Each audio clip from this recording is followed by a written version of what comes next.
নমস্কার বন্ধুগণ, দেখো মুখে সকাল সকাল উঠে মেকআপ করেছিলাম, ভেবেছিলাম যাব ঘুরতে, কিন্তু হবে না সেটা এবার।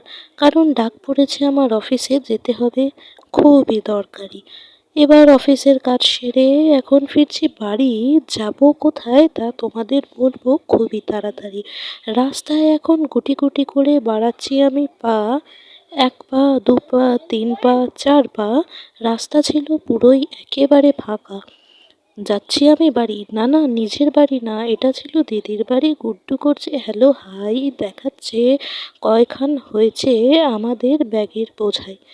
চলে এসছি দিদির বাড়ি। যাব আমরা কোথায় বলবো সবই তোমাদের। ঘুমোচ্ছিলেন ইনি, ডেকে দিয়েছি তুলে, সেই দেখে নাচছে ইনি আনন্দেতে ধেই ধেই করে। তারপরে করলো একটু আমার সাথে মারপিট। তারপরে জানতে হলে আমরা যাচ্ছি কোথায়, থাকো ভিডিওতে সঙ্গে। টাটা।